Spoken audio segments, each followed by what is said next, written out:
Tendulkar greets him by dancing down the track and hammering it over long on. एक ऐसा match जब सचिन तेंदुलकर का सामना हुआ था शेन वार्न जैसे जादूगर गेंदबाज से। यह कोई साधारण गेंदबाज नहीं था, यह एक पहेली था। एक ऐसा जादूगर जिसकी गेंद हवा में तैरती थी और बल्लेबाजों के सपने तोड़ देती थी। और यही कारण था कि उन दिनों में दुनिया शेन वार्न को स्पिनर का किंग मानती थी। और इसी घमंड में चूर होकर उस दिन शेन वार्न ने सचिन को भरे मैदान में ललकारते हुए कहा, तुम्हारे बस की बात नहीं कि तुम हमारी गेंद पर छक्का मार दो। उसके बाद सचिन ने मैदान में एक ऐसा कारनामा किया जिसे देखकर आपके होश उड़ जाएंगे। यह साल था 1998 की और यह कोको कोला का फाइनल मैच था जो शारजाह के क्रिकेट ग्राउंड में खेला जा रहा था, जहां भारतीय कप्तान ने टॉस जीतकर पहले गेंदबाजी करने का फैसला लिया। वहीं ऑस्ट्रेलिया की ओर से पारी को शुरुआत की मार्कवा और एडम गिलक्रिस्ट, यानी कि ऑस्ट्रेलिया की वह खौफनाक जोड़ी जो उन दिनों में गेंदबाजों के लिए काल हुआ करती थी। और मैदान में आते ही एडम गिलक्रिस्ट ने भारतीय गेंदबाज को निशाना बनाया और बैक टू बैक चौका जड़ दिए, जिसे देख भारतीय खेमे में हलचल मच गई। लेकिन यहाँ गेंद लेकर आए अजित अगरकर, जिन्होंने पहले मार्कवा को आउट किया। इस प्रकार से ऑस्ट्रेलिया का पहला विकेट 18 रन के स्कोर पर गिरा और उसके अगले ही ओवर में वेंकटेश प्रसाद ने रिकी पोंटिंग को आउट करके ऑस्ट्रेलिया को मायूस कर दिया। एक बार फिर यहां अजित अगरकर ने जोरदार अपील की और एम्पायर ने टॉम मोडी को आउट करार दिया। ऑस्ट्रेलिया के टॉप ऑर्डर की भारतीय गेंदबाजों ने धज्जियां उड़ा दी थी।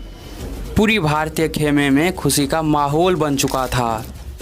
सबको लग रहा था कि अब ऑस्ट्रेलिया यहां से 200 रन भी नहीं बना पाएगा।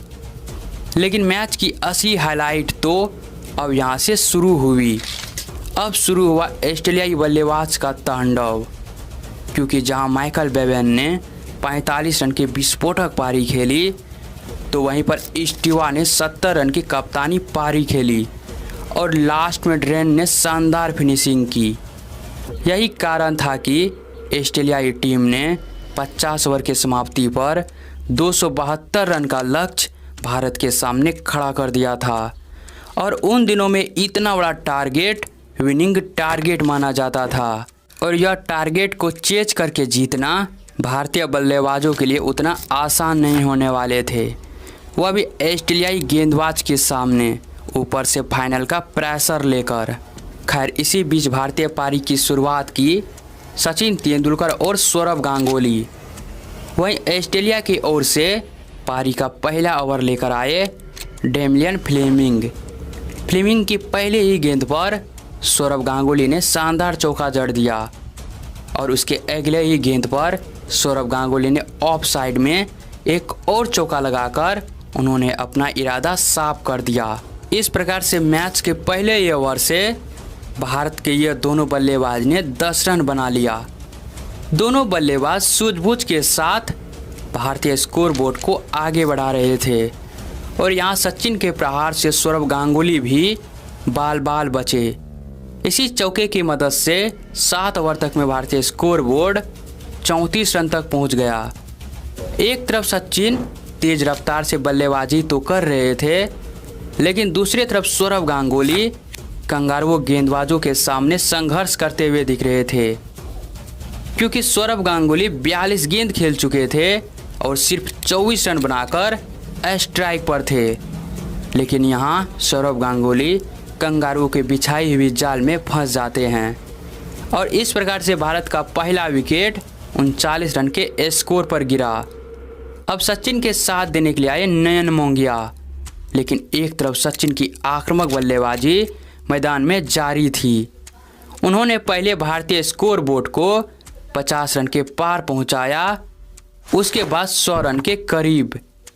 और यहाँ सचिन ने अपनी कलाई का जादू दिखाते हुए 20 ओवर तक में भारतीय स्कोर बोर्ड को 98 रन तक पहुंचा दिया और इसी 1 रन के साथ सचिन तेंदुलकर अपना अर्धशतक पूरा किया। साथ ही भारतीय स्कोर बोर्ड को 99 रन तक पहुंचाया। एक बार फिर सचिन ने अपनी कलाई का इस्तेमाल किया और इसी चौके की मदद से भारतीय स्कोर बोर्ड को 100 रन के पार पहुंचा दिया। सचिन धीरे धीरे अपने लक्ष्य की ओर बढ़ रहे थे। दूसरी तरफ ऑस्ट्रेलिया के कप्तान अपना सारा हथियार आजमा चुका था।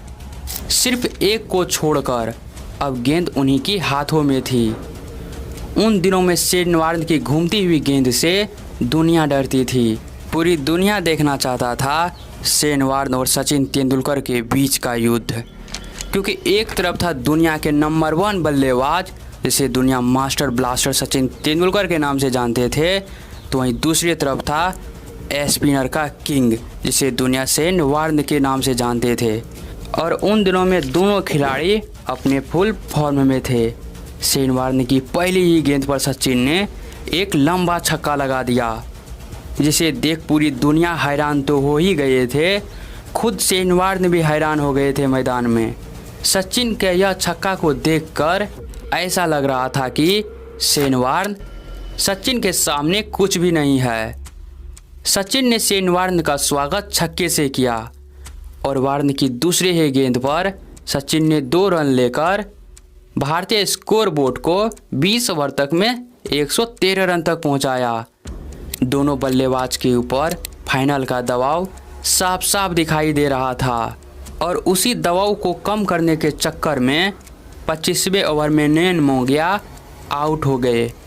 अब सचिन के साथ देने के लिए आए मोहम्मद अजहरुद्दीन और सचिन ने धीरे धीरे भारतीय स्कोर बोर्ड को आगे बढ़ाना शुरू किया। 27वें ओवर में सचिन ने शानदार चौका लगाकर भारतीय स्कोर बोर्ड को 140 रन तक पहुंचा दिया और 32वें ओवर में अजहरुद्दीन ने भी अपना हाथ खोला और इसी चौके की मदद से भारतीय स्कोर बोर्ड को 164 रन तक पहुंचाया 32 ओवर तक में। फाइनल का दबाव दोनों बल्लेबाज के ऊपर साफ साफ दिखाई दे रहा था, लेकिन यहां से सचिन ने विस्फोटक अंदाज में बल्लेबाजी शुरू कर दी और देखते ही देखते भारतीय स्कोर बोर्ड को 200 रन के करीब पहुंचा दिया। अब सचिन 96 रन बनाकर स्ट्राइक पर था और इसी शानदार चौके की मदद से सचिन ने अपना शतक पूरा किया और कंगारुओं को बता दिया कि आखिर उन्हें मास्टर ब्लास्टर क्यों कहा जाता है।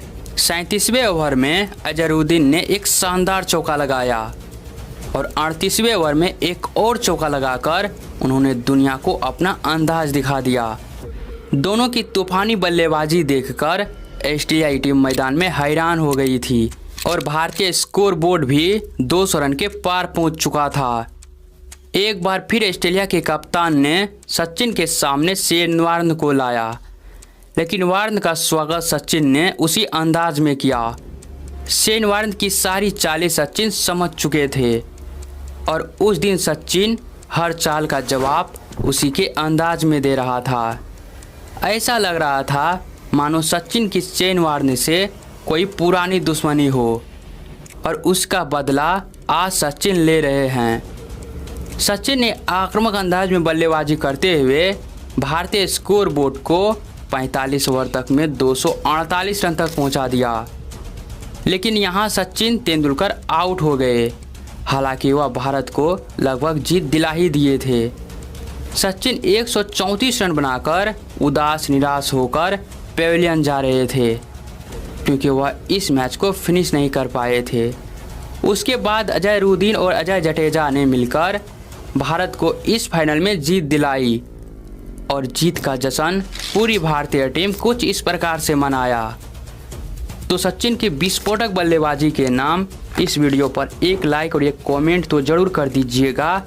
कमेंट में जय हिंद जय भारत ज़रूर लिख दीजिएगा।